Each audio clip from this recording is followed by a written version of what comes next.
Hey, my name is Asa. I'm 35 years old, and I run a cattle ranch in the high country of Wyoming. A few thousand acres of grass and wind that my family's worked for 4 generations. It's a good life and a hard one, and a lonely one in the winters. When the snow shuts the roads, and it's just me and the herd in the long blue evenings where the dark comes early and stays. I'm telling this story because of the letters, but to tell it right, I have to start somewhere else. About 10 years back, when I was 25 and overseas, I did a few years in the service before I came home to the ranch. And during the worst stretch of it, a long, bad deployment in a place I don't talk about much, I got into one of those letter writing programs. The kind where folks back home write to service members who don't get much mail. I didn't get much mail. My mother had passed and my father wasn't a writer, so I signed up, half expecting nothing, and I got a letter from a woman I'd never met who'd signed up to write to a stranger because she believed nobody should be that far from home with no one writing to them. And I wrote back, and she wrote again. And for 1 year, a hard year, a woman I never met wrote me a letter nearly every single day about nothing, about everything, about the weather where she was, and the book she was reading, and the small, ordinary beauty of a life going on somewhere safe, somewhere I could imagine going back to. Those letters were the thing that got me through. I'm not being dramatic on the long nights, in the parts of me that matter. It was a stranger's handwriting that reminded me there was a home worth making it back to. And then I came home, and life happened. And somewhere in the chaos of getting out and getting back to the ranch and burying my father a year later, I lost touch with her, lost the address, lost the last few letters in a move. I never even knew her real full name. She'd signed them just with the first name. And I'd been a young man to tornopter, think about keeping things. And by the time I was settled enough to look, there was nothing left to look with. A first name and a year of handwriting that had gotten me home, and no way to find the woman it belonged to. I've thought about her every winter since, the woman whose letters got me home. I never got to thank her. That's been the quiet ache underneath my life for 10 years. That someone reached across the whole world to keep a stranger going, and I never got to tell her it worked. I'm telling you all this so you understand what happened when I hired a housekeeper. It was a hard winter, and the ranch had gotten to be too much for one man, the house falling to neglect while I ran the herd, meals skipped, the whole place going feral around me. So I put out word that I needed help, someone to keep the house, cook, manage the indoor side while I managed the land. A woman answered the ad, came up the long road in a truck that barely made the grade.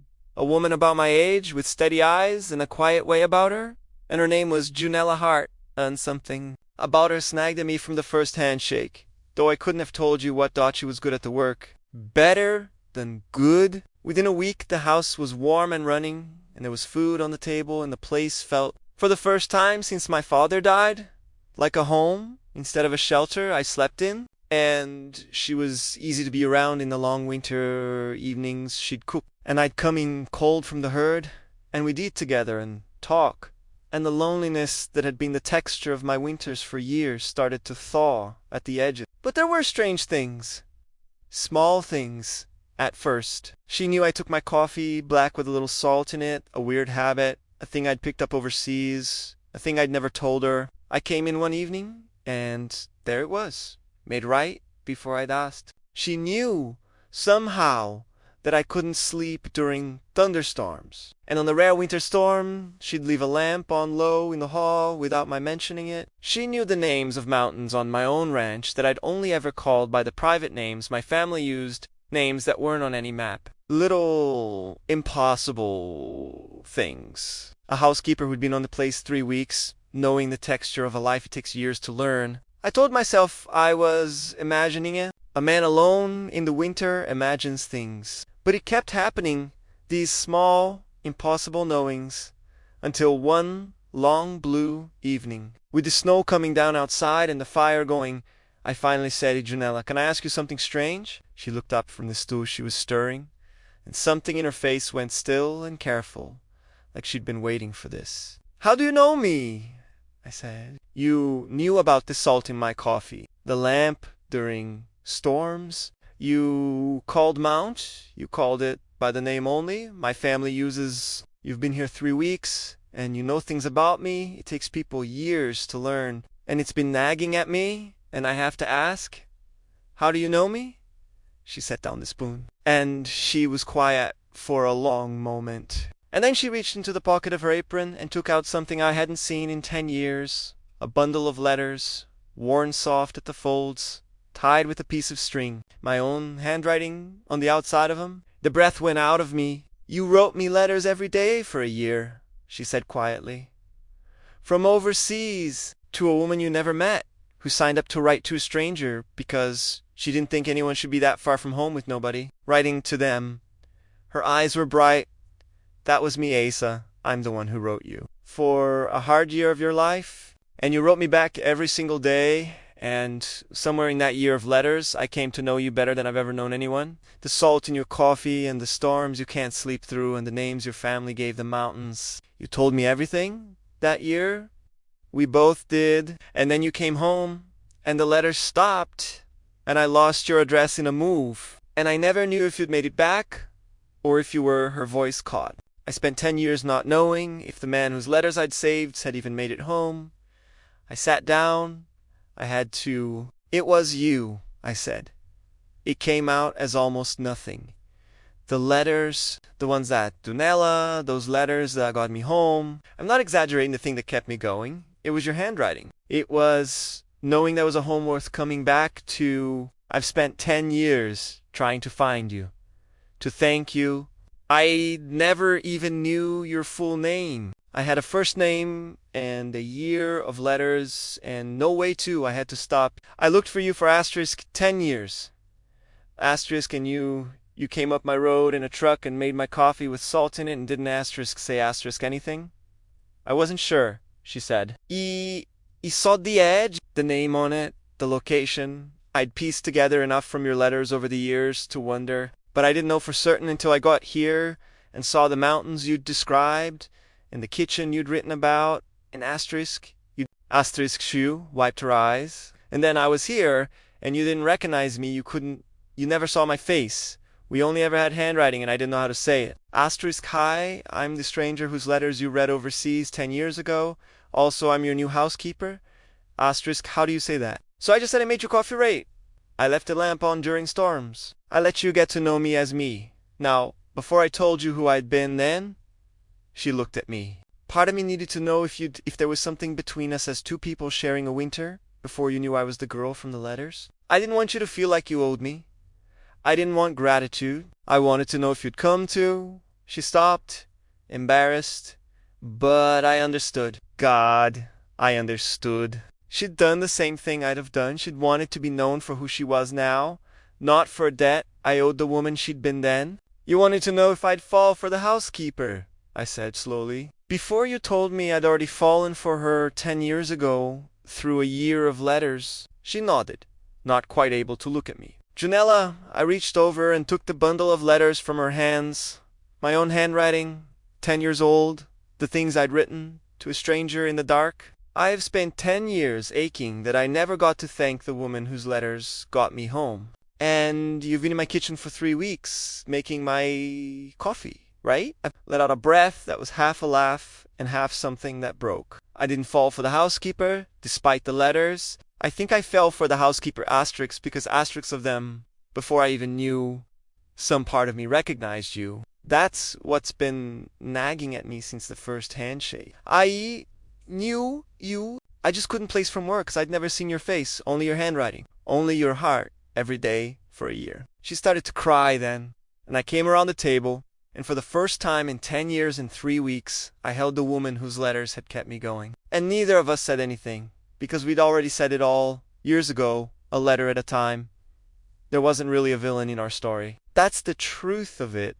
There were no greedy relatives, no men with checkbooks, no exes circling back. The only obstacle was the one inside us, 10 years of two careful people who'd been so afraid of wanting something they couldn't keep that. They'd nearly let it pass twice. The closest thing to a conflict was the conversation we had to have about whether what we felt was real or just the weight of the letters, whether I loved Junella, the woman stirring stew in my kitchen, or just the idea of the girl who'd written to me, and we worked it out the way we'd worked everything out 10 years before, by talking, honestly, in the long blue evenings, until the answer was clear. It wasn't the idea of her I loved. It was asterisk. Her asterisk, the way she hummed while she cooked, the steadiness in her eyes, the woman she'd become in the 10 years since the letters, not the girl frozen in them. The letters had introduced us, but it was the winter that made us. We fell in love twice with the same person, 10 years apart,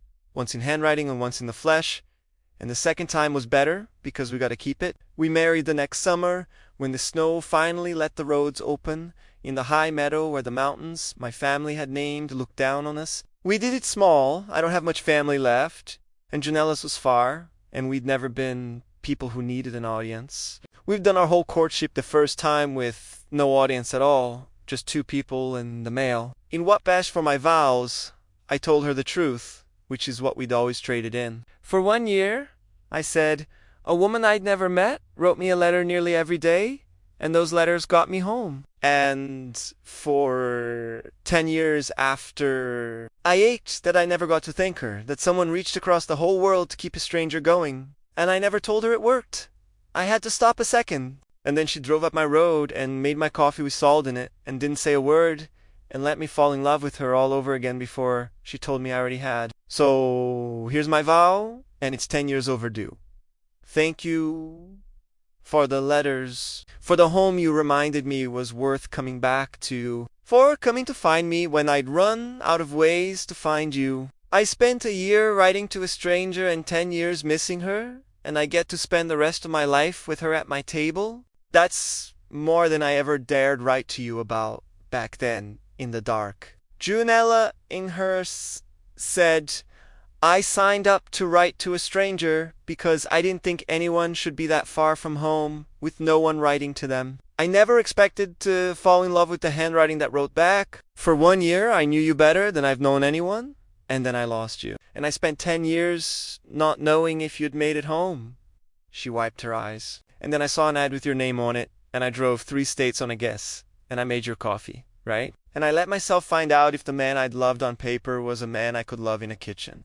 She took my hands. He's better in the kitchen than he was on paper, and he was awfully good on paper. I don't want the idea of the girl who wrote to you. I want to be the woman who shares your winters. I came up your road to find out if you'd recognize me. You said you'd known me from the first handshake. That's all I ever wanted to be known.